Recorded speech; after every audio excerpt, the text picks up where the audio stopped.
Alhamdulillahi ala ihsanih wa syukru lahu ala taufiqihi wa amtinanih wa asyhadu an la ilaha illallah wahdahu la syarika lahu ta'ziman li sya'nih wa asyhadu anna Muhammadan abduhu wa rasuluhu da'ila ridwanih. Allahumma salli alaihi wa ala alihi wa sahbihi wa ikhwanih. Para ibu-ibu, bapak-bapak yang dirahmati oleh Allah Subhanahu wa taala. Pada kesempatan kali ini insyaallah kita akan membahas topik tentang bagaimana menjaga iman di masa pandemi ya. Tidak terasa sudah ya sangat panjang ternyata pandemi sudah kita jalani ya. Dari sekitar bulan Maret ya, sekarang sudah bulan September ya. Sudah berbulan-bulan dan kita sudah mengalami kondisi dari lockdown, kemudian PSBB, kemudian kehidupan normal biasa, kemudian PSBB kembali dan menunjukkan bahwasanya situasi pandemi belum bisa stabil ya. Sebagian daerah tadinya hijau kemudian jadi merah, kadang hijau kemudian merah kembali ya. Dan ini terjadi kita lihat dengan berdasarkan kabar-kabar yang sampai kepada kita. Oleh karenanya seorang muslim, seorang mukmin menghadapi sesuatu yang tidak jelas di hadapan kita, dia harus memiliki pegangan ya dalam menjalani kondisi tersebut ya. Namun sebelum kita masuk lebih dalam, saya ingin ingatkan bahwasanya adanya pandemi ini memberikan hikmah yang luar biasa kepada kita semua, bahwasanya manusia itu sangat lemah ya, tidak mampu menghadapi virus yang tentunya ini terjadi atas kehendak Allah Subhanahu wa taala. Tidak ada satupun di alam semesta ini yang terjadi kecuali atas kehendak Allah Subhanahu wa taala.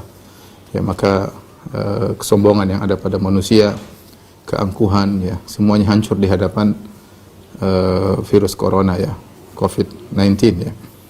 Ini menunjukkan manusia sangat lemah, bahwasanya alam ini ada yang mengaturnya dan manusia tunduk kepada aturan tersebut ya. Sebagian mereka mungkin sombong dan angkuh, merasa hebat, tetapi ketika Allah memberikan suatu kejadian ya, maka semua harus tunduk dengan kejadian tersebut ya. Entah sampai kapan ya, pandemi ini akan berlangsung. Kita mendengar kabar-kabar gembira dengan ditemukannya adanya vaksin atau yang lainnya. Kita berharap segera ya, diangkat ya, musibah ini. Akan tapi ini hanya perkiraan, hanya dugaan. Kita nggak tahu apa yang terjadi di kemudian hari. Dan Allah Subhanahu wa taala jika menurunkan penyakit, Allah akan turunkan obatnya ya. Lam yunzilillahu da'an illa anzala lahu dawaan ya. Allah tidak menurunkan penyakit kecuali Allah menurunkan juga obatnya. Alimahu man alim, jahilahu man jahil. Ada yang tahu dan ada yang tidak tahu. Tapi entah kapan obat tersebut akan ditemukan oleh manusia ya. Intinya di hadapan kita kejadian yang luar biasa. Banyak negara-negara hebat yang tidak mampu berhadapan dengan virus ini ya. Contohnya di depan kita ada namanya negara Amerika Serikat. Ya, kita dengar sudah ratusan ribu yang meninggal, entah 150 ribu, 170 ribu.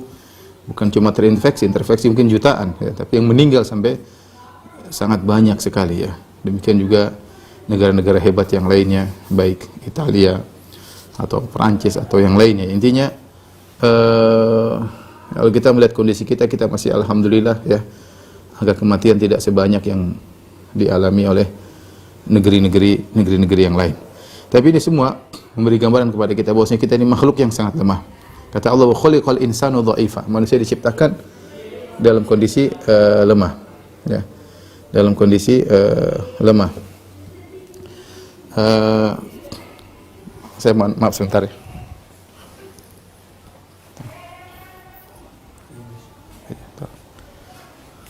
Sudah di-mute. Halo.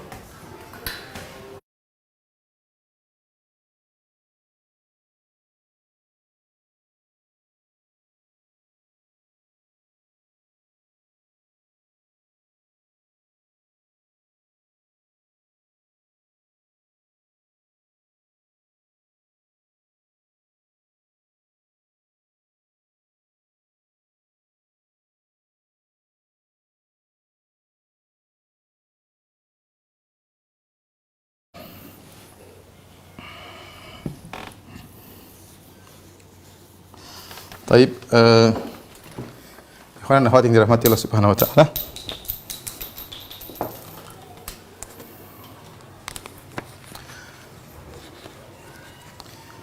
Saya bilang hikmah dari adanya pandemi.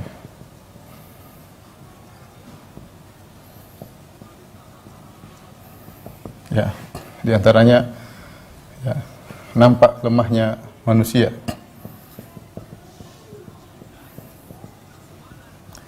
Semua kesombongan yang mereka ya, bangga-banggakan tidak ada manfaatnya di hadapan pandemi ya. Kemudian di antaranya nampak ya model-model manusia dalam menghadapi pandemi.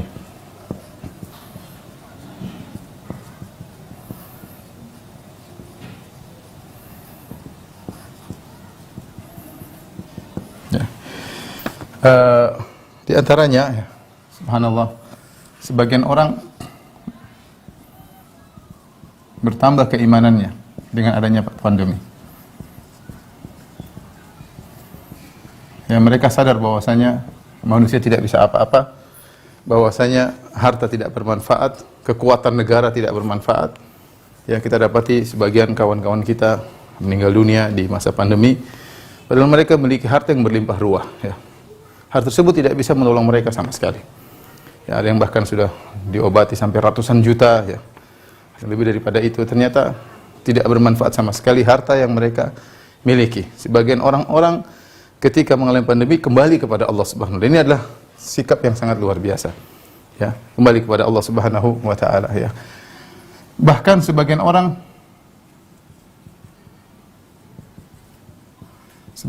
masuk Islam. Ya. Ini di antaranya kisah yang disebutkan tentang seorang Wilhelm Ott atau siapa dari Austria ya, seorang petarung. Akhirnya di masa pandemi dia masuk Islam ya. Kemudian juga ada seorang murtad mulhid yaitu ateis dari Mesir bernama Ahmad Harqan, juga akhirnya di masa pandemi masuk Islam setelah dialog, kemudian di masa dia isolasi, kemudian akhirnya dia masuk Islam. Ini luar biasa ya, karena mereka sadar bahwasanya alam semesta ini ada yang mengatur ya. Sebaliknya ya, sebagian orang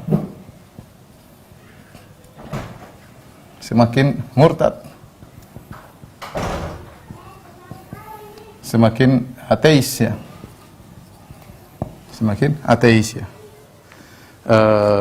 Sampai Ahmad Harqan dia punya banyak klip-klip YouTube yang tadinya dia menjelek-jelekan Islam, akhirnya dia minta kepada seluruhnya agar dihapus. Dia sadar, dia menyatakan Islamnya, kemudian dia mengucapkan syahadatain, dan ini adalah nikmat di masa-masa pandemi seperti, kemudian dia kembali kepada Islam.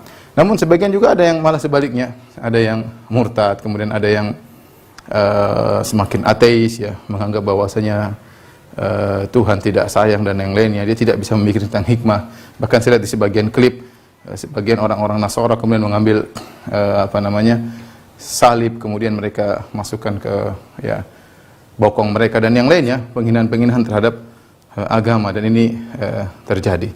Ini semua dampak dari pandemi ya. Dampak dari pandemi. Namun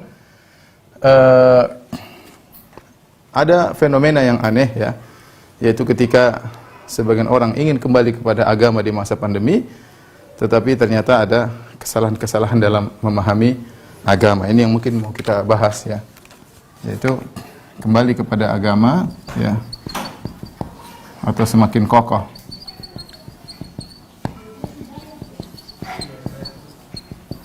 Agama, namun salah dalam mengambil sikap ya.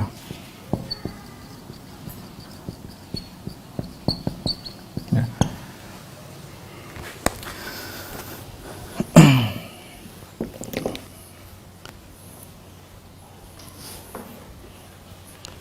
Taib, para ikhwan dan akhwat, bapak dan ibu yang dirahmati Allah Subhanahu wa taala ya.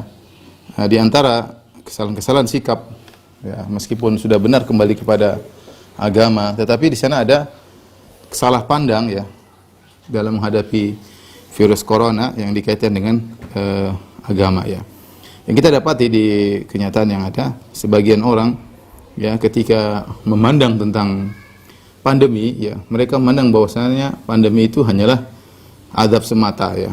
Bahwasanya wabah itu azab semata. Ini kekeliruan ya, bahwasanya yang benar namanya wabah itu bisa menjadi azab, bisa menjadi pengangkat derajat ya. Oleh karenanya Nabi telah menjelaskan dalam hadis Aisyah radhiyallahu taala anha bahwasanya Nabi mengatakan bahwasanya taun, wabah dahulu Allah pernah kirimkan sebagai adab suatu kaum, tetapi bagi kaum muslimin adalah rahmat ya, menghapus dosa-dosa.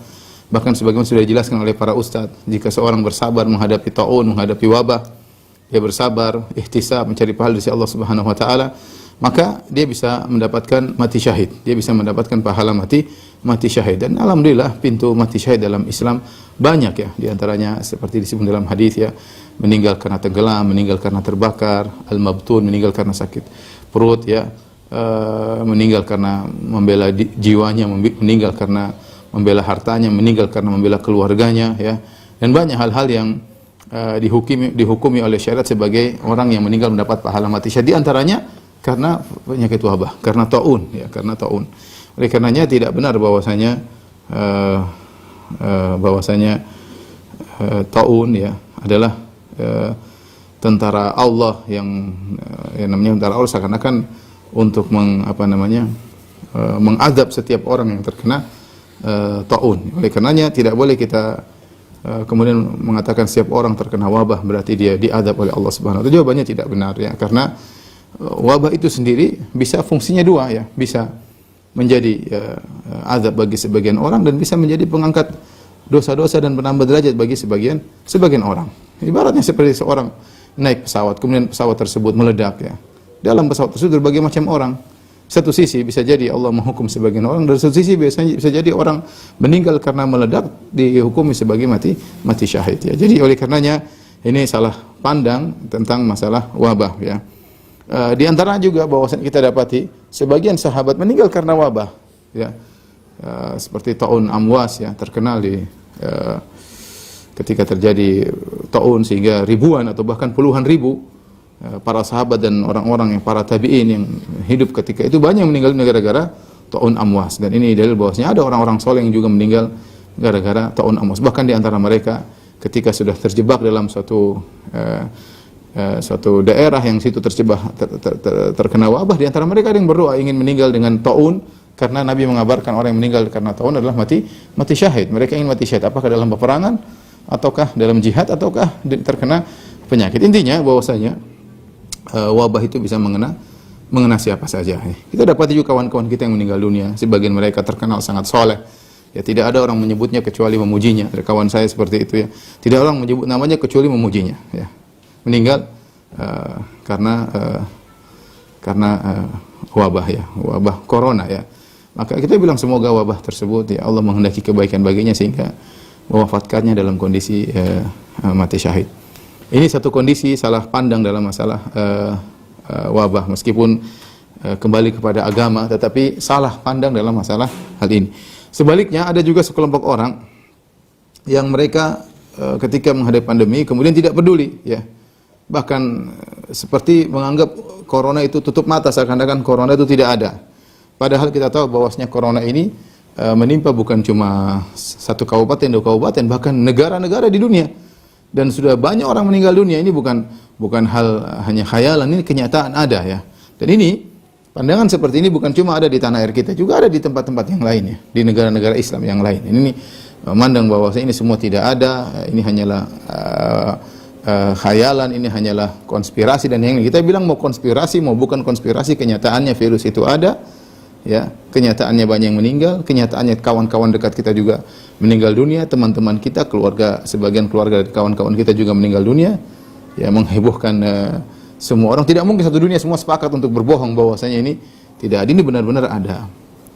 Dan sebagian mereka juga tidak peduli, mereka tahu ada tapi mereka tidak peduli, sehingga mereka tidak mengambil sebab ya, mereka tidak ikhtiar, tidak peduli ya, sehingga tidak mau, misalnya tidak mau pakai masker ya, bahkan, dan ini bukan terjadi dialami oleh sebagian kaum muslim, bahkan di agama-agama lain juga. Kita dapati sebagian pendeta ada yang kemudian sampai tidak mau, sampai marah-marah, tidak mau pakai masker, tidak mau cuci tangan, tidak ada. Dia bilang, misalnya dia mengatakan Tuhan akan menjagaku, bahwasanya Al-Masih Isa akan menjagaku. Sampai ramai waktu itu di YouTube ya. Jadi menganggap tidak ada atau menganggap bahwasanya saya pasti akan dijaga meskipun tidak perlu berikhtiar. Ini contoh. Dan itu juga terjadi pada sebagian Yahudi, sebagaimana kita lihat di YouTube, yang kemudian mereka sengaja untuk buang ludah ke sana ke sini karena menganggap seakan-akan corona itu tidak ada, ataupun ada maka tidak akan berpengaruh selama kita berpegang teguh dengan agama ya. Dan ini juga kondisi yang salah ya. Jadi kalau saya mau saya ringkaskan sikap-sikap yang salah ya, di antaranya jadi ya, menganggap corona tidak ada,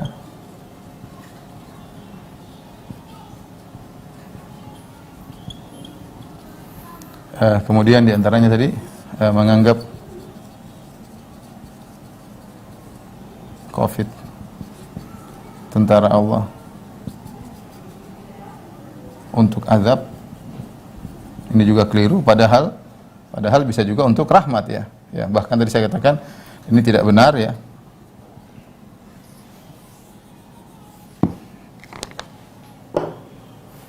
Ini tidak benar ya. Karena hadis menunjukkan bahwasanya wabah bisa merupakan sebab mati syahid.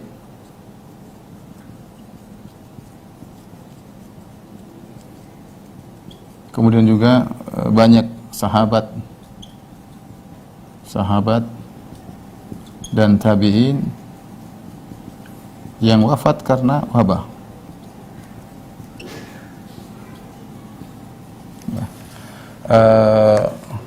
Di antara kesalahan tadi menganggap COVID tidak ada, atau ya menganggap COVID ada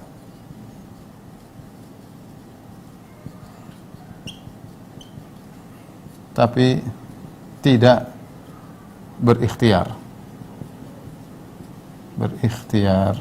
ya, menganggap ya. Dan ini terjadi, dan ini dialami oleh sebagian Yahudi ya, Nasara dan juga Islam. Baik, insyaallah setelah ini baru kita akan bahas tentang bagaimana sikap yang seharusnya agar menambah iman kita ketika berhadapan dengan virus corona ya. Tapi kalau sudah tolong dihapus ya.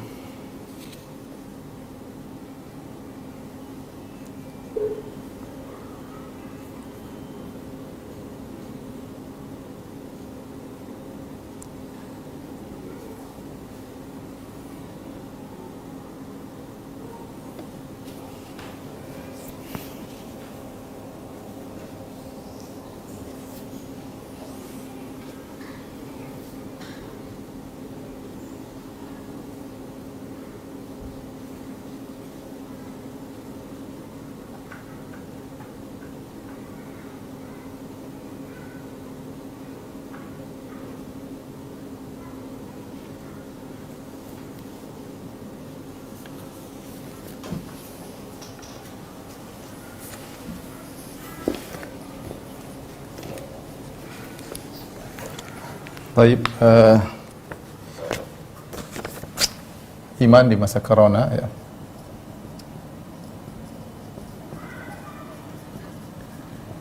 Ada hal-hal yang perlu kita perhatikan ya. Yang pertama, kita harus tahu bahwasanya takdir Allah ya. Allah menjalankan semua dengan takdir.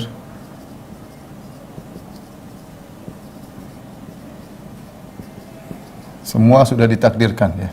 Bahkan pandemi yang terjadi pun semua sudah ditakdirkan. Dan takdir ya, takdir Allah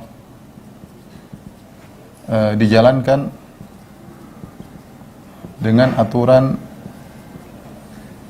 sebab akibat ya.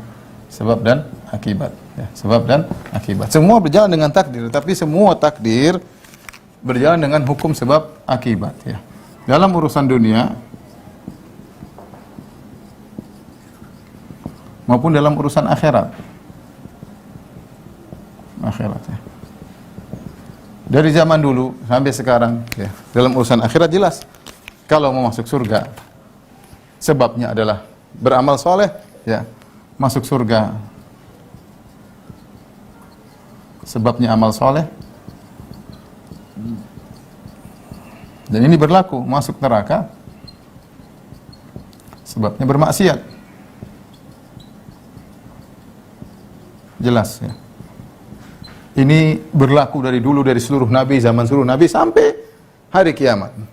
Jadi takdir berjalan, tapi ada dalam takdir tersebut ada aturan sebab akibat. Yang bikin siapa? Allah Subhanahu wa taala. Urusan dunia pun demikian ya. Ini gampangannya, kalau mau kenyang ya makan. Ya makan ya. Ya. Mau sehat berobat misalnya, mau sembuh berobat ya. Dan lain-lain ya, dan lain-lain ya. Ya. Ada aturan duniawi yang berjalan hukum sebab akibat. Mau punya anak, ya menikah ya. Mau punya anak menikah misalnya. Ya, mau punya anak menikah.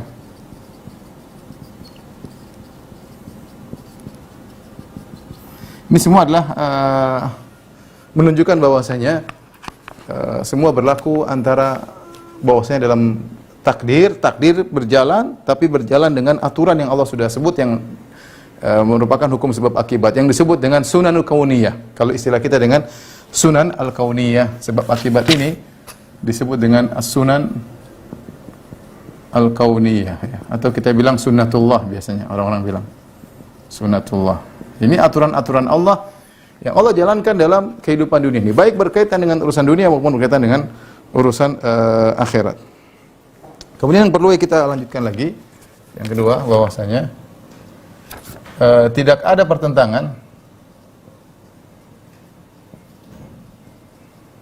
antara tawakal dan ikhtiar.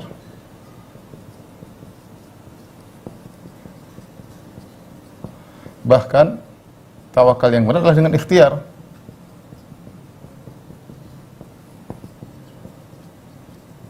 Adalah dengan ikhtiar. Dan ini terlalu banyak dalilnya bahwasanya tawakal yang benar dengan ikhtiar. Hadis yang masyhur, Nabi SAW berkata, "Ikhilha wa tawakkal." Ikat ontamu dan bertawakal. Ya, ini dah benar. Ya. Ketika ada seorang ingin masuk masjid, apakah ontanya dibiarkan di luar tanpa diikat, kemudian masuk masjid? Kata Nabi, enggak. Ikat dulu baru tawakal, itu yang benar. Ya. Jangan dibiarkan saja ya. Mobil dibuka saja, kemudian kacanya dibuka, kuncinya dibiarin, kemudian pergi ke masjid jadi dicuri orang. Ya. Onta tidak diikat, dicuri orang.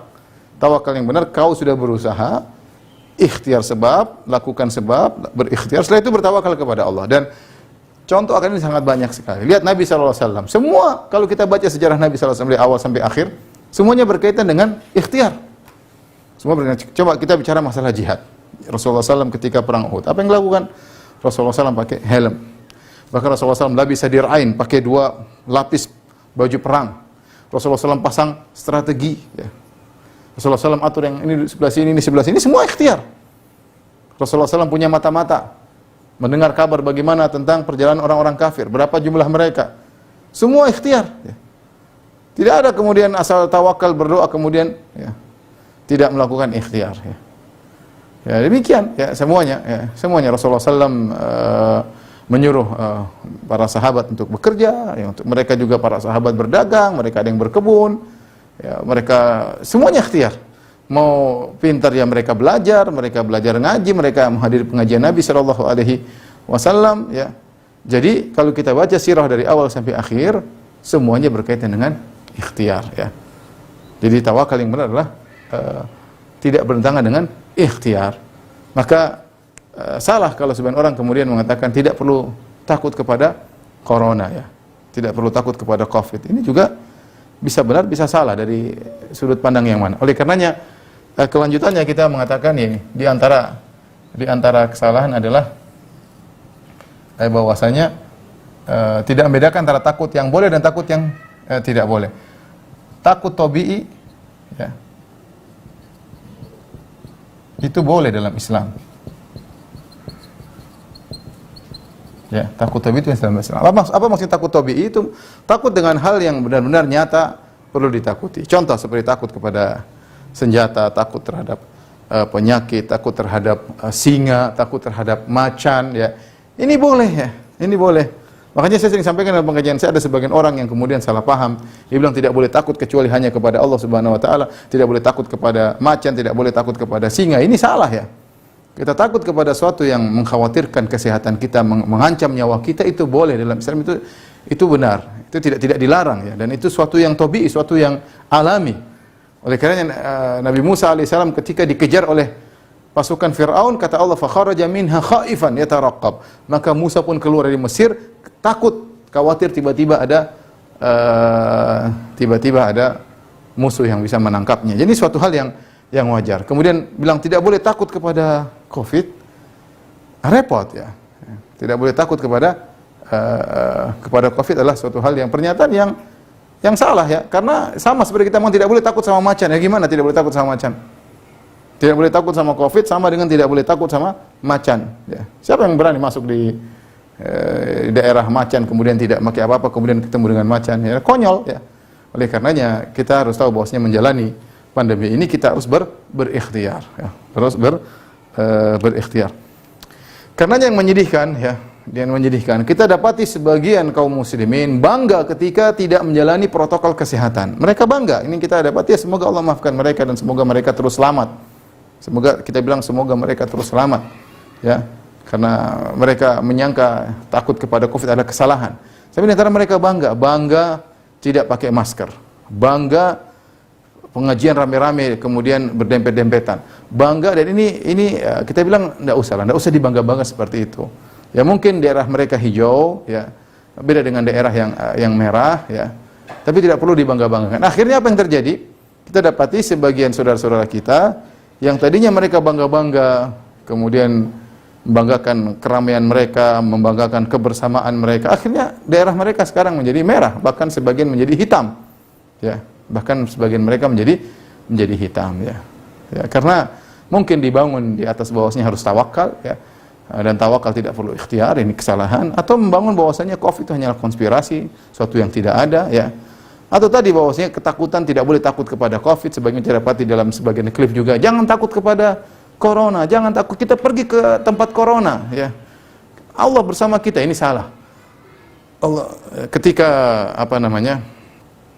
kita lihat bagaimana sirah Nabi sallallahu alaihi wasallam. Nabi sallallahu alaihi wasallam menjalani sebab ikhtiar ya. Ya, itu pun Nabi sallallahu alaihi wasallam tetap terluka ketika dalam perang Uhud. Ya, padahal sudah pakai helm, sudah pakai 2 lapis baju perang, sudah pasang mata-mata di mana-mana, kemudian sudah atur pasukan, posisi pasukan, Nabi sallallahu alaihi wasallam tetap juga terluka ya. Jadi takut tabii itu boleh dalam Islam ya. Kecuali ketakutan ini membuat kita melakukan pekerjaan yang haram, itu baru tidak diperbolehkan. Kemudian di antara yang perlu kita perhatikan dalam hal ini itu bahwasanya dibedakan ya antara perkara yang ada keringanan dari syariat dengan yang harus dilakukan ya. Saya ingin menyampaikan ini maksudnya apa? Saya ingin menyampaikan bahwasanya contoh masalah ke masjid ya, masalah sholat di masjid. Sholat di masjid. Para ulama telah membahas kalau daerah itu hitam atau merah, seorang yang khawatir bisa terkena penyakit, dia boleh tidak sholat di masjid. Ini bukan berarti melanggar perintah Allah. Ini Allah kasih keringanan. Ya. Dan ini sudah dibahas oleh para fuqaha. Dan ini sudah sering dijelaskan oleh para ustadz, ya, para ulama satu dunia sudah menjelaskan. Boleh seorang tidak ke masjid. Ya, kalau darahnya hitam, ya. Kalau hijau ya ke masjid. Oleh karena yang saya praktikkan pun demikian. Saya di daerah seperti Jakarta, saya mungkin tidak ke masjid karena memang lagi parah. Sementara kalau saya pergi ke Yogyakarta, kemudian di sana hijau ya, saya sholat di masjid ya. Sholat di masjid, saya juga merindukan pengen sholat berjamaah. Tapi ketika kondisi menakutkan, kemudian pandemi semakin naik, kemudian virusnya kita tidak kelihatan, boleh. Kemudian sebagian orang tidak ke masjid, kita tidak bisa paksa kamu harus ke masjid. Daerah merah ya, daerah merah ya. Banyak orang terkena penyakit, banyak orang meninggal dunia ya. Oleh karenanya kalau ada keringanan maka boleh kita mengambil keringanan tersebut ya. Seperti tadi orang puasa kemudian dalam kondisi sakit, kita bilang sudah jangan paksa puasa, kamu boleh berbuka. Kamu boleh berbuka. Sama seperti seorang misalnya sedang bersafar ya, dia boleh tidak berpuasa. Keringanan ya. Sama seperti seorang khawatir meninggal dunia, dia boleh makan daging babi, kalau tidak dia makan dia akan meninggal dunia ya. Sama seperti hujan, seorang boleh tidak ke masjid dalam kondisi apa? Hujan, bahkan pecek yang berat seorang boleh tidak ke masjid karena ada pecek yang bisa membuat dia berat ke masjid, boleh dia tidak ke masjid. Sama seorang boleh, para ulama mengatakan boleh tidak ke masjid kalau khaufan minal marad, takut dia terkena penyakit. Dan banyak hal yang kalau kita bicara dalil boleh-boleh saja yang menunjukkan seorang boleh pergi tidak ke masjid. Kalaupun ke masjid ya, kalaupun ke masjid maka boleh melakukan protokol kesehatan.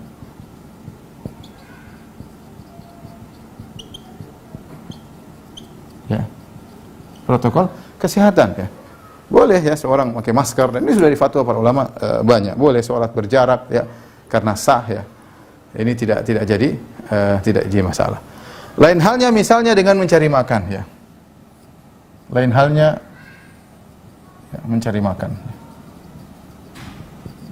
Cari makan ya, kita nggak ada jalan lain kecuali harus bekerja ya. Tidak ada jalan lain kecuali harus bekerja. Kalau bisa bekerja di rumah tentu itu yang baik ya. Work from home itu yang terbaik. Kalau tidak bisa harus keluar, ya mau apa lagi kalau nggak kita nggak makan ya. Tidak semua kita di rumah kemudian bisa diberikan makan. Kalau kita di rumah bisa diberi makanan, ada yang menjamin, ya kita ngapain keluar? Ngapain keluar? Tapi sebagian orang kita kasih uzur. Mereka harus keluar kerja, ya. Mungkin harus ke pasar, harus kemana. Ya kalau nggak ada yang kasih makan mereka. Kita bilang ini darurat, lain cerita. Maka tidak bisa dikiaskan dengan masjid. Ya. Lain halnya kalau ada orang tidak darurat, kemudian pergi ke diskotik, kemudian pergi ke bioskop, ya. Kemudian tidak darurat, kemudian campur dekat-dekatan tanpa social distance. Ya, ini kita bilang salah. Anda ke masjid tidak mau, tapi pergi ke sini mau. Ini salah. Ya. Ke masjid tidak mau, tapi kalau ke keramaian tanpa ada darurat, kemudian tidak ada masalah. Ya. Ini jadi tanda pertanyaan. Ya. Tapi kalau dia memang tidak ke masjid karena menjaga kesehatan, kemudian dia terpaksa keluar kerja karena darurat, ya kita bilang lain. Ini babnya lain. Kalau ini ada keringanan, tidak ke masjid. Kalau ini, ya bagaimana lagi? Tapi seandainya dia bisa kerja di rumah, maka hendaknya dia di rumah. Aneh kalau kemudian dia mencari dunia, kemudian tanpa ada darurat, kemudian dia nekat masuk ke keramaian, sementara ke masjid dia tidak, ya tentu tidak komitmen. Tapi saya ingin sampaikan bahwasanya ini dua hal yang berbeda. Selama syariat kasih keringanan, kita boleh ngambil keringanan. Berbeda dengan mencari nafkah. Terkadang sebagian saudara kita harus keluar, harus pergi ke pasar, harus interaksi, bagaimana lagi, ya. Ya, itu lain cerita ya. Dia bukannya meremehkan masjid, tidak, tetapi kondisi mengharuskan dia harus kerja untuk beri nafkah kepada anak-anaknya, tetap dengan menjaga protokol kesehatan. Baik, oleh karenanya sebagian yang memaksakan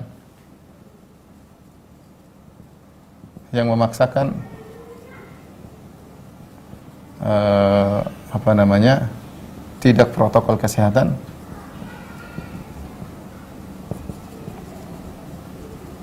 padahal daerah merah,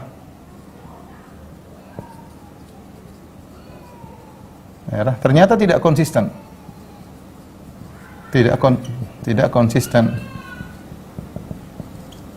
Ya, contoh, ya, ketika urusan masjid, sholat di masjid, tidak mau pakai masker. Ya, tidak mau pakai masker, harus rapat.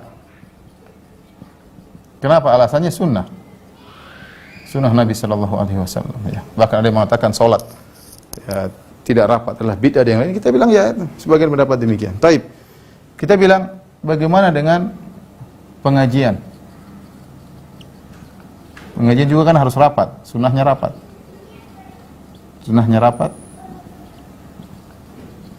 di masjid umum, ya. Masjid umum, jangan ada yang dilarang masuk, ya. Ternyata tidak dipraktekkan.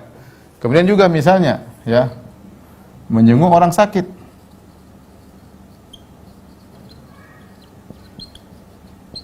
Kenapa tidak menjenguk orang sakit yang terkena penyakit COVID? Kenapa tidak kunjungi, ya? Bukankah juga sunnah mengunjungi orang sakit? Kemudian lebih parah lagi, tidak memandikan jenazah COVID. Bukankah kalau orang meninggal dunia, orang terkena penyakit COVID, kita harusnya mandikan, ya, kita mandikan, kita datangi, kita doakan, kita solatkan. Tapi tidak ada yang praktek, ya. Kalau kena COVID sudah nggak ada yang mau. Bukankah sunnahnya harusnya kita mandikan? Kenapa kemudian tidak dibandingkan terkadang? Kenapa kalau dipasang peti semuanya? Ya, maka kita tahu dalam sebagian hal kita tidak bisa komitmen, maka berilah uzur kepada yang lainnya. Kalau seandainya ada sebagian orang ingin menjalankan protokol kesehatan, apalagi difatwakan oleh para ulama, maka kita berlapang dada. Adapun sebagian orang yang kemudian memaksakan ini daerah hijau, ya silakan. Itu ijtihad mereka dan mereka menganggap masih daerah hijau, terutama misalnya dalam klaster yang kemudian bisa dikontrol semua penghuninya, maka tidak jadi masalah. Itu dipraktikkan juga oleh sebagian kawan-kawan tatkala di suatu pondok kemudian sudah di swab semuanya dan ternyata semuanya negatif, maka mereka tidak jadi masalah, jalani kehidupan biasanya. Tapi kita berbicara tentang masjid yang terbuka umum, yang orang siapa saja bisa mampir, maka ini perlu waspada, ya. Tidak ada salahnya kita menjalankan protokol kesehatan. Baik, tolong dihapus.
Ini poin yang inti yang ingin kita sampaikan, bagaimana menjaga iman, ya, di masa corona, ya.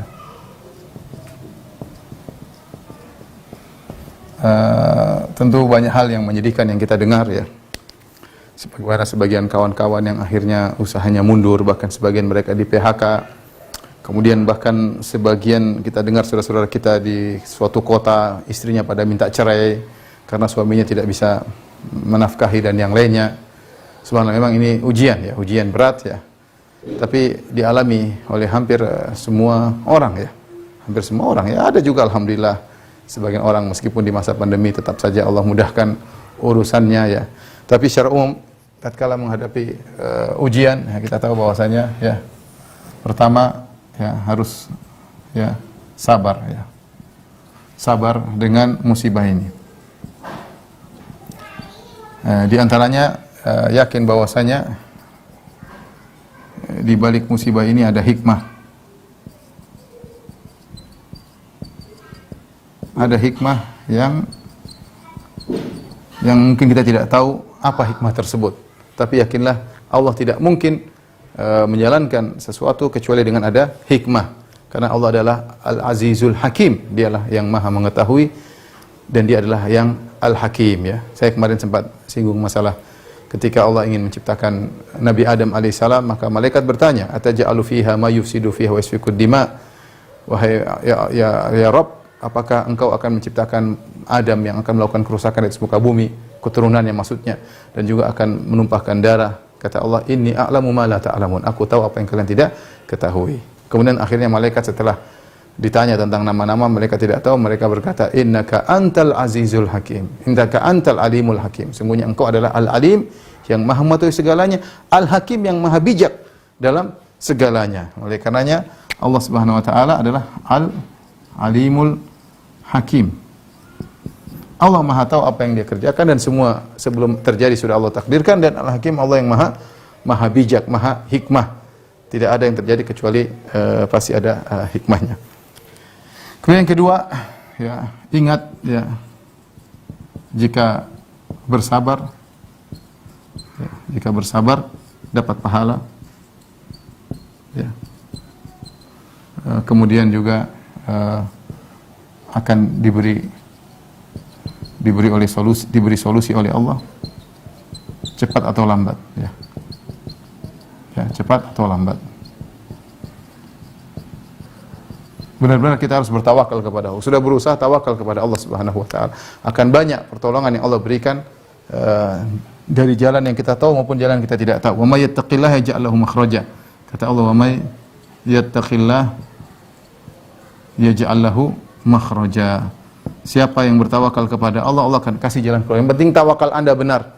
Yang penting Anda takwa Anda benar. Yakin pasti ada solusinya. Apapun yang Anda hadapi ya. Ya. Kalaupun Anda akhirnya harus meninggal dunia, kita di atas kesabaran. Berarti itu yang terbaik bagi seseorang. Yang penting dia bertakwa kepada Allah Subhanahu wa taala. Ista'inu bis sabri was salat. Kata Allah, jadikanlah sabar dan salat sebagai penolongmu. Jangan lupa banyak sabar, banyak salat ya. Barang siapa bersabar, Allah akan berikan solusi baginya cepat atau lambat. Ini harus kita yakini ya.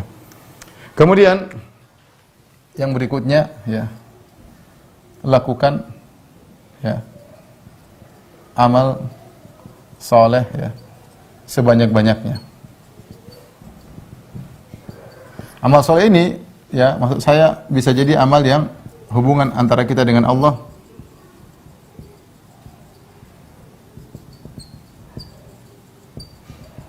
kemudian hubungan antara kita dengan manusia yang lain.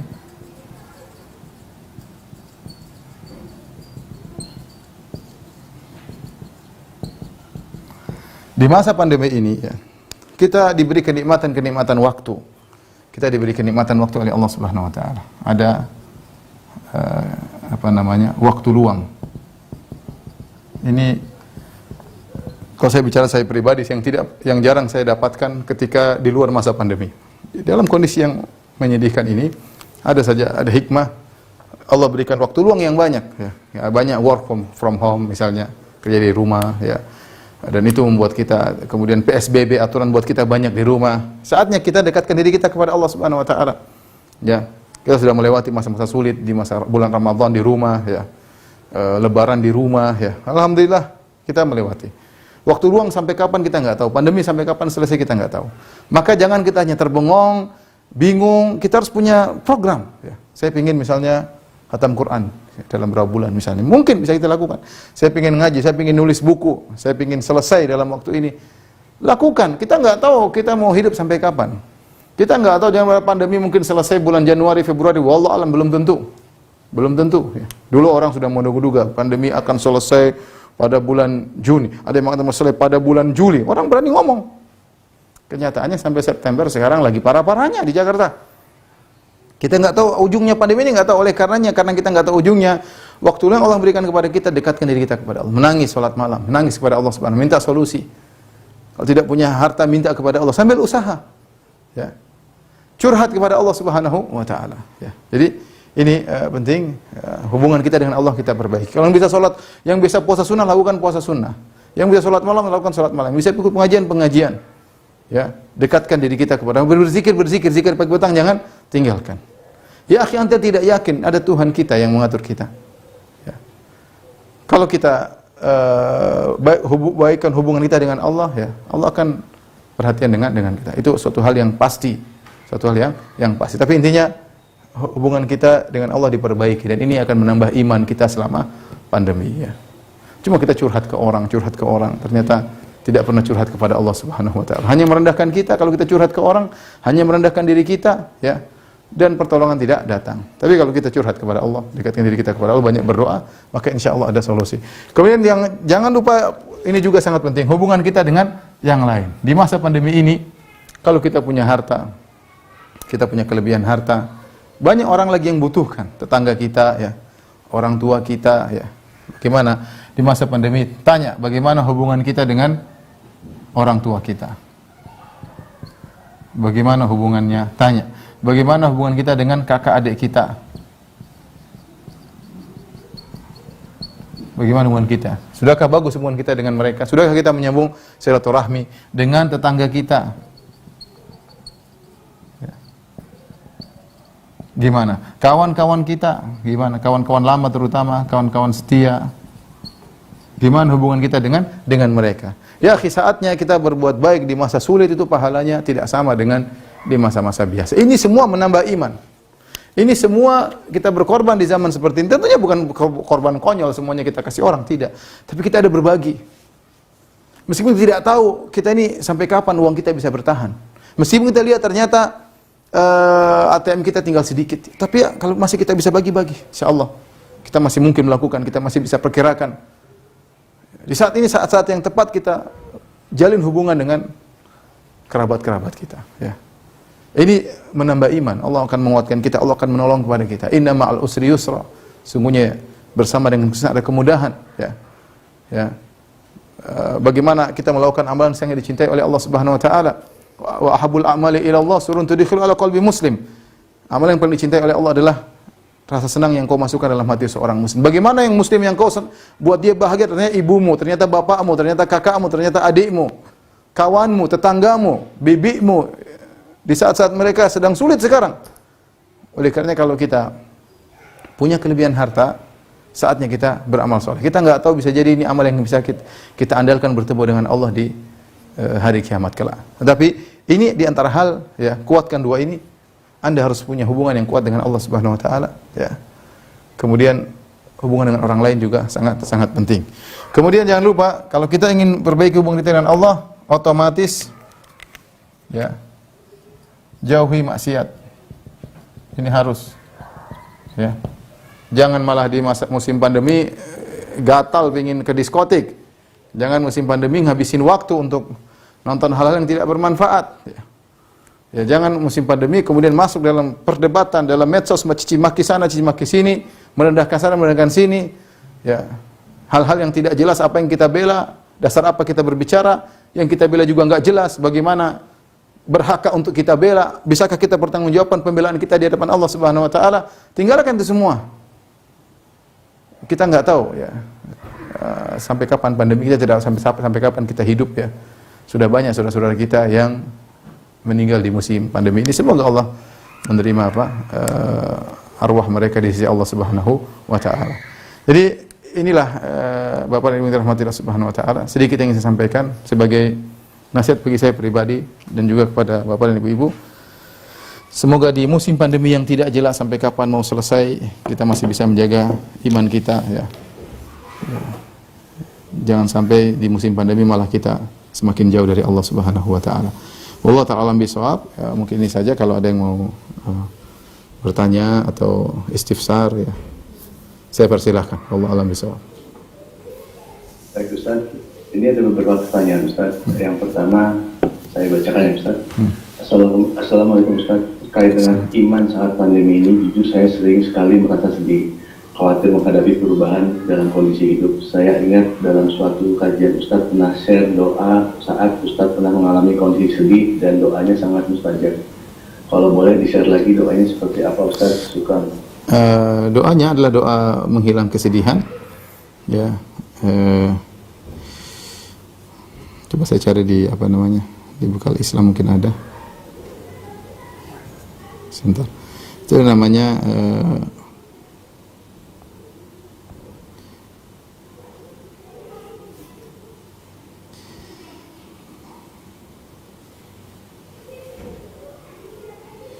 Intinya itu doa disebut dengan doa penghilang kesedihan. Nanti insya Allah saya suruh kameramen share kepada panitia ya. Tapi mungkin kalau ada apa namanya di bekal Islam saya cek dulu.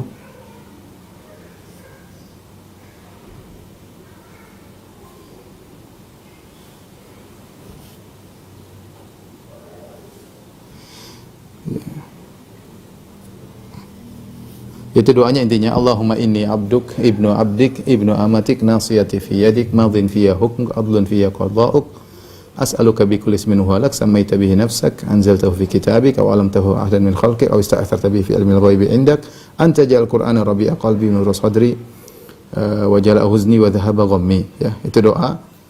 Intinya kalau kita sedang dalam kondisi sedih kita berdoa dengan doa tersebut yang artinya Allahumma inni abduk, ya Allah sungguhnya aku adalah hambamu. Ibnu abdik, aku adalah anak daripada hambamu. Ibnu amatik, aku adalah hamba dari ibuku, yaitu wanita yang kau ciptakan. Nasiyati fi yadik, ya, sungguhnya ubun-ubunku berada di tanganmu. Ya. Madhin fiya hukmuk, keputusanmu pasti berlaku kepadaku. Keputusanmu, yaitu takdirmu pasti berlaku kepadaku. Adlun fiya qada'u, dan semua keputusanmu pasti adil pada diriku. Ini pengakuan. Jadi kita cuma bukan sekedar baca, tapi kita berusaha untuk memahami maknanya ya. Jadi kita ini hanyalah hamba-Mu ya Allah, hanya menjalani keputusan-Mu. Tidaklah aku kecuali aku adalah anak dari bapakku dan bapakku ciptaan Engkau. Tidaklah aku kecuali aku adalah anak dari ibuku dan ibuku ciptaan Engkau ya Allah. Ya, ubun-ubunku berada di tangan-Mu. Adlun fiya madhin fiya hukmuk. Keputusan pasti berlaku. Aku enggak bisa lari daripada keputusan-Mu. Dan semua keputusan-Mu pasti adil. As'aluka bi kulli ismin huwa lak. Aku memohon kepada Engkau ya Allah dengan bertawassul dengan seluruh nama-namamu ya. Anzaltahu fi kitabik ya. Yang kau turunkan nama-nama tersebut dalam Al-Qur'an ya. Aw 'allamtahu ahadan min khalqik, atau kau ajarkan kepada hamba-Mu ya, kepada Nabi sallallahu alaihi wasallam, aw ista'tharta bihi fi ilmil ghaibi indak, atau nama-nama yang kau simpan dalam ilmu gaibmu. Anta ja'alal Qur'ana rabi'a qalbi. Kau jadikan Al-Qur'an ini sebagai penyejuk hatiku ya. Ya. Wa nur sadri, dan sebagai cahaya dalam dadaku. Wa jala'a huzni, dan untuk menghilangkan kesedihanku. Wa dhahaba ghammi, dan untuk mensirnakan kegelisahanku. Nah, kalau kita baca doa ini insyaallah Allah akan hilangkan kesedihan. Tatkala di situ disebutkan bahwasanya Al-Qur'an, jadikan Al-Qur'an sebagai pelipur lara, sebagai penyejuk hati, menunjukkan bahwasanya seorang berusaha baca Al-Qur'an. Karena Al-Qur'an itu adalah di antara solusi. Dia baca dengan berniat agar dengan baca Al-Qur'an Allah berikan solusi kepadanya. Allah alam bisawab. Nanti mudah-mudahan saya bisa share doanya. Ada lagi yang bertanya? Baik Ustaz, terima kasih. Yang berikutnya Ustaz, Assalamualaikum Ustaz. Bagaimana cara agar kita dapat sampai pada tahap ridho terhadap ketetapan Allah? Karena untuk tahap sabar saja perlu perjuangan Ustaz. Ya, saya bilang tadi itu semua adalah perenungan. Itu tidak bisa begitu saja, tapi dia harus perenungkan, dia harus belajar, dia mengenal nama-nama Allah tadi, Al-Alim, Al-Hakim, itu diantaranya. Seorang yakin bahwasanya Allah maha mengilmui apa yang dia lakukan. Semua yang terjadi ini di atas ilmu, bukan asal-asalan Allah menciptakan ini semua. Allah bikin pandemi, Allah bikin ini semua dibangun di atas ilmu. Dan dia Al-Hakim, dia maha bijak. Apa yang Allah tetapkan itu pasti di atas hikmah yang jelas kita tidak tahu ya. Kita tahu atau tidak tahu, yang jelas ada hikmah. Ya, dan ketika menimpa kita pasti kita ini ada kebaikan yang Allah kehendaki bagi kita. Namun tadi bagaimana seorang bisa ridha kalau dia bertakwa kepada Allah? Ya, kalau dia tidak bertakwa kepada Allah, susah keridhaan tersebut muncul. Dia pasti suudzon, dia pasti ini, pasti dia pasti protes. Kenapa begitu? Kenapa Allah takdirkan demikian? Tapi kalau dia dibangun di atas keridhaan, di atas ketakwaan, ini mudah dia untuk ridha. Maka saya bilang, agar kita bisa ridha, selain kita tadi merenungkan tentang sifat-sifat Allah, nama-nama Allah yang maha berilmu dan maha bijak, kita juga harus bertakwa kepada Allah. Buka Al-Quran, bangun malam baca Al-Quran, atau salat malam, berdoa menangis kepada Allah Subhanahu wa taala, ya. Dengan demikian akan muncul ridha, ya Allah saya ridha dengan keputusan-Mu. Dan ingat, masih banyak yang lebih parah daripada kita. Allah tidak memberi ujian kecuali yang kita mampu. Insyaallah kita mampu, kalau kita berhadapan kita mampu. Ya, sebagian ulama mengatakan Allah tidak memberikan ujian kepadamu dengan ujian ini kecuali Allah tahu kamu mau menghadapi. Tinggal bagaimana kita memanage hati kita ya, agar kita ridha dengan apa yang Allah putuskan. Wallahu a'lam bishawab. Yang ketiga Ustaz, ya. Bismillah. Semoga Allah selalu melindungi Ustaz, keluarga, dan semua kaum muslimin. Apakah COVID-19 Corona ini termasuk ta'un? Afwan pernah dengar ada hadis ta'un yang tidak masuk di Mekah dan Madinah. Afwan bila salah dengar. Iya, jadi ta'un tidak akan masuk di Madinah. Ta'un bukan corona. Ta'un bukan corona, ya. Ta'un adalah wabah, salah satu jenis wabah. Jadi ta'un itu adalah satu jenis wabah yang dia kalau mengenai seorang maka timbul bercak-bercak, timbul bintol-bintol di badannya, kemudian luka tersebut pecah sebagaimana disebutkan oleh Ibnu Hajar Al-Asqalani ketika menjelaskan tentang masalah ta'un yang menimpa sebagian negeri Islam, dan biasanya sebelum meninggal orang tersebut memuntahkan darah kemudian dia meninggal dunia. Itulah ta'un, dan itu tidak akan masuk di kota Madinah, ya. Wabah-wabah lain masuk. Tetapi corona bukan ta'un, cuma timbul permasalahan apakah corona yang dia bukan ta'un dia mengambil hukum ta'un dari sisi apa, orang yang bersabar juga mati syahid, orang yang meninggal karena penyakit tersebut juga mati syahid, maka kebanyakan ulama mengatakan iya, dia mengambil hukum yang sama. Kalau kita bilang corona ta'un jelas bukan.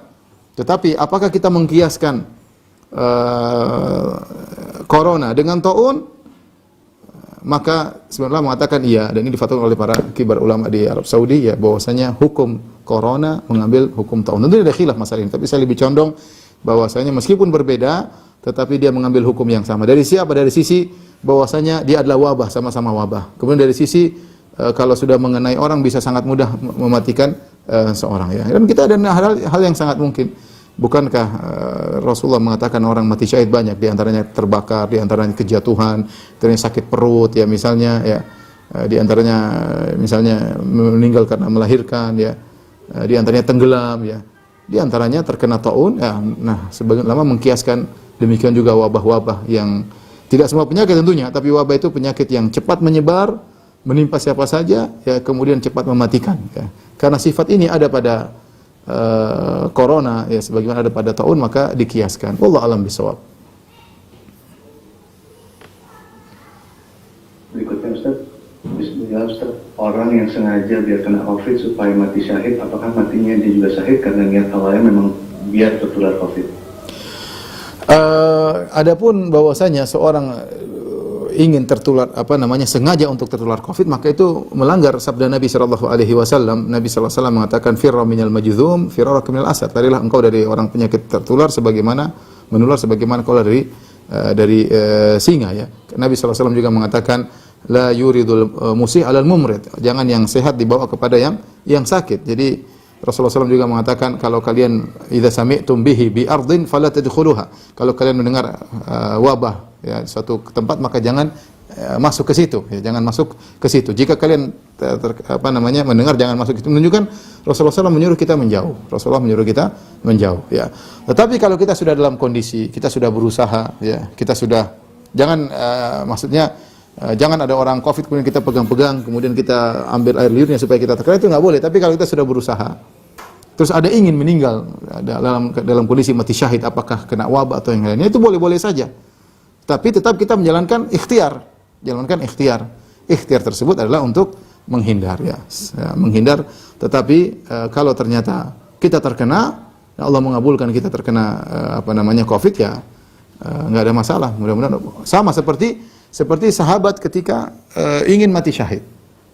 Mereka masuk dalam peperangan. Sebagian mereka seperti Abdullah bin Jahshin. Abdullah bin Jahshin dijuluki dengan Al-Mujadda. Al-Mujadda itu terpotong-potong. Kenapa? Dia berdoa, ya Allah, saya ingin besok saya bertemu dengan seorang, kemudian saya berperang dengan dia, kemudian dia membunuhku, kemudian dia merobek-robek perutku, ya, maka saya ingin mati syahid, sehingga kalau saya dibangkitkan oleh engkau bertanya kepadaku, kenapa kau melakukan ini? Aku akan menjawab kepada engkau, ya Allah, aku mati begini karena engkau, ya Allah. Ini menunjukkan bahwasanya boleh seorang cita-cita mati syahid, tapi bukan berarti dia menyerahkan dirinya untuk dibunuh, tidak. Ada sebab dia bertempur dengan hebat, ya, berusaha melawan, ya, kemudian dia mati. Bukan dia mati konyol kasih lehernya untuk ditikam, tidak. Artinya itu pun dia melawan, tapi akhirnya dia meninggal dunia. Ya, sama, kita logikanya sama seperti COVID. Bukan berarti kita kemudian nekat malah datang kepada orang yang sakit, kemudian kita pegang-pegang supaya kita kena COVID agar kita mati syahid. Ini konyol namanya. Ini melanggar perintah Nabi sallallahu alaihi wasallam. Tetapi kalau kita sudah berusaha, atau mungkin sebagian kita harus bekerja di luar, harus pergi ke kantor karena mencari nafkah, dan dia sudah berusaha, sudah pakai masker, ternyata kena COVID, maka mintalah semoga itu adalah mati syahid. Allah alam bisawab, ya. Terima kasih Ustaz. Pertanyaan berikutnya Ustaz, apakah ketakutan yang berlebihan atas virus di masa pandemi ini termasuk ketidaktakwaan pada Allah? Orang berbeda-beda ya.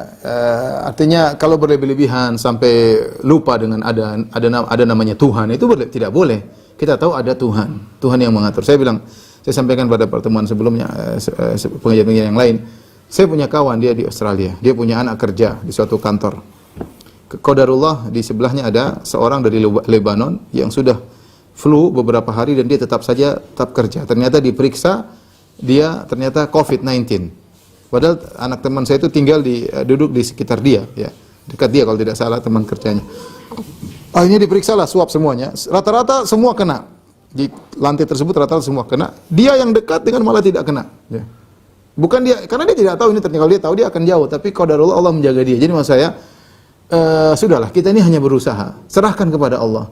Takut berlebih-lebihan sehingga akhirnya kita tidak melakukan apa-apa, sehingga ketakutannya ini tidak benar, ya. Kita harus takut tapi yang wajar. Takut tersebut mengantarkan kita untuk waspada tapi tidak boleh berlebihan. Karena kita tahu semua ini diatur oleh Allah Subhanahu wa taala. Artinya kita keluar oke lah. Pakai masker, kemudian kita social distancing, tetap kita ngobrol, enggak apa-apa. Ada perluan kita ketemu, ya. Enggak jadi masalah, ya. Jadi masalah yang penting protokol kesehatan kita jalankan, ya. Ya. Wallahu a'lam bishawab. Terima kasih Ustaz. Berikutnya Ustaz, bagaimana dengan penjelasan tentang tinta sudah mengering, catatan sudah tercatat di lauh mahfuz, dan usaha baik atau buruk merubah takdir, dan apa itu disebut nasib? Ya. Benar bahwasanya rufi'atil aqlam wa jaffatis suhuf. Pena sudah diangkat, tinta sudah kering. Takdir tidak bisa berubah. Takdir sudah tidak berubah. Kata Allah, ma asaba min musibatin fil ardi wala fi anfusikum illa fi kitabin min qabli an nabra'aha. Tidak ada yang menimpa fil ardi, musibah di atas muka bumi, atau yang menimpa dirimu kecuali telah tercatat di Lauhil Mahfuz sebelum Allah mengeksekusinya, sebelum Allah menciptakannya.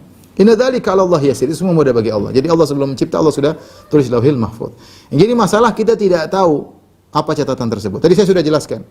Takdir Allah tulis, tetapi takdir tersebut sesuai dengan sebab akibat. Jadi apa yang kita lakukan ini sesuai dengan takdir. Tapi kita tidak tahu apa takdir kita, ya. Maka selama kita tidak tahu apa takdir kita, yang bisa kita lakukan adalah sunan kauniyah, hukum sebab dan akibat. Contoh saya sering sampaikan, kita lapar dan kenyang sudah ditakdirkan. Tapi kita nggak tahu kita takdirnya lapar atau kenyang. Kalau ada makanan depan kita jam 12 siang, kita bisa memilih mau makan atau kenyang. Tapi kita nggak tahu takdir kita. Tatkala Anda milih makan, berarti ternyata takdir Anda berarti sudah kenyang, jam sekian Anda makan kenyang. Kalau Anda ternyata tidak mau makan, takdir Anda memang ternyata lapar. Tetapi takdir itu nggak ada yang tahu. Maka yang ada di depan kita, kata Allah, la yus'alu amma yaf'al. Jangan kau tanya tentang apa yang Allah lakukan. Jangan kau bertanya apa takdir saya, nggak ada yang tahu. Yang Anda bisa lakukan adalah ikhtiar, karena Allah sudah menetapkan hukum sebab dan akibat. Mau begini ada aturannya, begini ada aturannya. Mau masuk surga ada aturannya, mau masuk neraka ada aturannya. Mau sehat ada aturannya, mau punya anak ada aturannya. Semuanya kita kerjakan. Tapi itu semua tidak ada yang keluar dari takdir. Jadi begini, kita menjalin sesuatu yang sudah dicatat, namun kita nggak tahu apa catatan tersebut. Yang bisa kita lakukan, Allah kasih kita pilihan, pilih A, pilih B, kita punya pilihan. Kita tidak terpaksa. Kita tidak terpaksa. Sehingga yang bisa kita lakukan di depan kita adalah berikhtiar. Ya, serahkan kepada Allah semuanya, karena semua tidak ada yang keluar dari takdir. Wallahu a'lam bishawab. Terima kasih Ustaz. Berikutnya, di masa pandemi, masjid dekat rumah Anda setiap sholat fardu selalu ada kunut. Bagaimana hukumnya Ustaz? Itu ada khilaf di kalangan para ulama. Apakah wabah boleh seorang berkunut, kunut nazilah, ya. Bahkan bukan cuma bukan cuma sholat subuh, bahkan seluruh sholat. Sebagian ulama berpendapat boleh, sebagian ulama berpendapat tidak perlu, ya.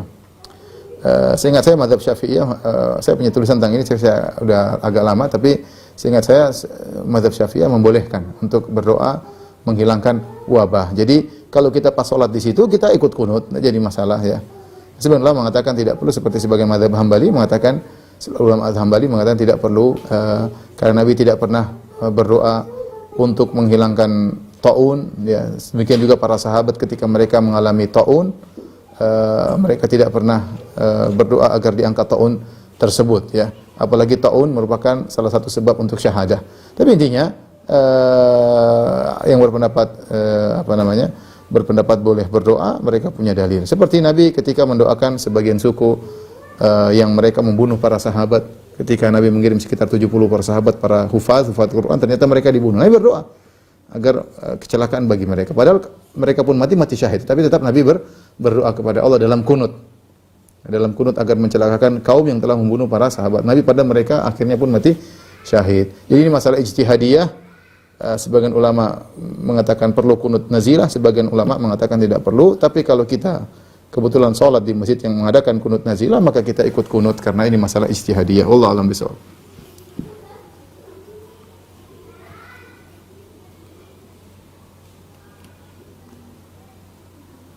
Ya, suaranya tidak kedengaran.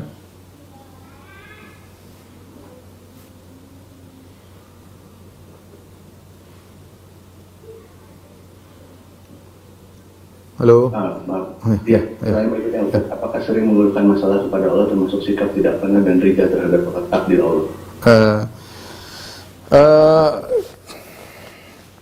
Kita minta solusi, ya. Kita minta solusi kepada Allah Subhanahu wa taala. Sebagaimana Nabi Yakub berkata, "Innama ashku bathi wa huzni ila Allah." Sungguhnya aku mengeluhkan kesedihanku, ya, kepada Allah Subhanahu wa taala. Allah suka tatkala kita meminta kepada Allah. Bukankah dalam keseharian juga kita minta kepada Allah? Ya, kita keluar rumah berdoa, masuk ke rumah berdoa, kita mau apa-apa bismillah. Itu kita bertawakal kepada Allah, minta, kemudian masuk pasar ada doanya, masuk rumah ada doanya, keluar rumah ada doanya, ya. Mau naik kendaraan ada doanya, ya. Bersafar ada doanya. Itu kita minta perlindungan dari Allah. Masuk kota kita ada doanya, dan doa-doa sangat banyak. Ya, karena Allah suka seorang mengadu kepada Allah Subhanahu wa taala. Ya, ketika kita dikasih musibah, tidak masalah kita berdoa kepada Allah Subhanahu wa taala. Ya Allah, hilangkan musibah ini, ya, atau beri solusi, ya. Allah alam, yang jelas kita disuruh berdoa kepada Allah, ya. Bahkan dalam sebagian hadis riwayat di mana Nabi sallallahu alaihi wasallam berkata, "Yas'al ahadukum rabbahu hatta fi syiraki na'lihi." Tapi di sini lemah, ya, secara sanad. Kata Nabi sallallahu alaihi wasallam, hendaknya salah seorang minta kepada Allah meskipun untuk memperbaiki tali sendalnya. Tetapi dijadikan dalil oleh para ulama, maknanya benar bahwasanya kita minta kepada Allah dalam segala hal. Oleh karenanya orang yang paling banyak berdoa adalah Nabi sallallahu alaihi wasallam. Orang paling banyak berdoa adalah Nabi sallallahu alaihi wasallam. Ketika kita dikasih ujian, ya kita berdoa kepada Allah. Kalau penyakit, ya Allah sembuhkan, ya. Enggak apa-apa kita berdoa kepada Allah. Senantiasa diri kita bertawakal kepada Allah. Mudah-mudahan tidak mengapa. Ya, kita bukan bentuk protes kepada Allah, tidak, tapi kita minta kebaikan. Bukankah kita minta al-afiyah? Al-afiyah itu diantaranya kesembuhan. Al-afiyah ini keselamatan, keselamatan dari segala hal. Selama kita hanya mengeluh kepada Allah, maka itu yang dituntut. Tidak jadi masalah insyaallah taala. Wallahu a'lam bishawab. Baik, berikutnya, terima kasih Ustaz. Berikutnya, bagaimana hukumnya kalau ada orang yang lagi di pandemi ini malah masih aja kelayapan atau pergi nggak penting dan jadi orang menularkan ke orang, terutama yang berdiam diri di rumah? Apakah dia berdosa? Tentunya kita tahu segala, kata Nabi sallallahu alaihi wasallam, darar wala dirar. Tidak boleh seorang beri mudarat kepada dirinya dan tidak boleh beri mudarat kepada orang lain. Ya, kalau dia ternyata dengan sebab dia orang terkena mudarat, tentu dia berdosa. Ya, tentu dia berdosa. Dengan sebab dia orang lain terkena mudarat, maka dia berdosa. Oleh karena seorang berusaha menjaga diri, jangan beri mudarat kepada diri sendiri, jangan beri mudarat kepada orang lain. Kalau masa pandemi ini, kalau ada perlu keluar, nggak ada masalah. Semua juga butuh keluar, saya juga keluar, antum juga keluar, butuh kerja. Kalau nggak perlu keluar, nggak usah keluar, ya. Nggak usah keluar. Kalaupun keluar, jaga diri, protokol kesehatan. Mungkin mau ke pasar, mungkin ke mall atau mau kemana, jaga diri, protokol kesehatan. Anak-anak juga ada bosan, ya, Abi di rumah terus, ya udah keluar tapi jaga diri. Nggak ada masalah. Ya, ada keperluan, tak ada pun keluar cuma sekedar tidak ada keperluan. Kemudian akhirnya membuat keramaian, akhirnya kepadatan dan akhirnya timbul jadi areal hitam, maka ini khawatir kita punya sumbangsi dalam memberi kemudaratan kepada orang lain. Karena masalah pandemi ini kita bukan katakan ini bukan kewajiban tugas pemerintah doang, bukan tugas presiden, bukan tugas gubernur doang, bukan tugas wali kota doang. Ini tugas kita bersama. sebagai warga negara, sebagai seorang muslim ya, kita tidak boleh beri mudarat kepada orang lain. Wallahu a'lam bishawab. Baik, mungkin pertanyaan terakhir, Pak. Baik, pertanyaan terakhir. Ya. Apakah jika kita sholat di saat seperti ini dengan memakai masker, maka maskernya jangan sampai yang menutupi hidung? Apa dalilnya tentang sholat yang mengharuskan sholat memakai masker, tapi maskernya jangan sampai menutup hidung? Tidak, Rasulullah melarang menutup mulut ya. Menutup apa? Menutup mulut ya. Jadi menutup hidung tidak jadi masalah ya. Yang Rasul melarang juga tifahu ya. Justru kalau hidung tertutup enggak ada masalah. Yang hidung tertutup, mulutnya kebuka enggak ada masalah. Yang dalam riwayat yang disebutkan masalah mulut. Masalah mulut ya. Jadi kalau kita tutup hidung enggak ada masalah ya. Tutup hidung enggak ada masalah. Jadi masalah adalah masalah menutup mulut. Hukumnya makruh. Jadi kalau seorang pakai masker misalnya dia sholat kemudian dia ternyata bawa sajadah sendiri ya, dan dia tidak sakit misalnya, dan dia merasa nyaman seperti di sebagian daerah hijau, dia boleh buka masker sholat ya, apalagi dia bawa sajadah sendiri kemudian social distancing, insya Allah nggak ada masalah. Tapi kalau dia khawatir, dia batuk-batuk ya, maka baiknya dia tutup atau dia mendengar orang batuk dia tutup, lebih aman. Tapi kalau dia merasa tempatnya, karena memang sebagian daerah memang hijau ya, tidak ada penularan, sebagian kampung ya, dalam sebagian tempat kita sholat nggak pakai masker nggak jadi masalah. Tapi yang kalau ditanyakan ya ini yang dilarang adalah yang hukumnya makruh adalah nutup mulut, nutup hidung ya, nggak ada masalah. Wallahu a'lam bishawab. Ini saja yang bisa saya sampaikan ya pada para jamaah yang dirahmati Allah Subhanahu wa taala. Kurang lebihnya saya mohon maaf. Yang benar datangnya dari Allah Subhanahu wa taala, yang salah dari saya sendiri. Semoga Allah mengampuni dosa-dosa kita semuanya. Semoga Allah menambahkan iman kita di masa pandemi ini. Wabillahi taufiq wal hidayah. Assalamualaikum warahmatullahi wabarakatuh. Jadi kalau saya atas materi yang tadi sampaikan, insya Allah dapat lebih memperkuat keimanan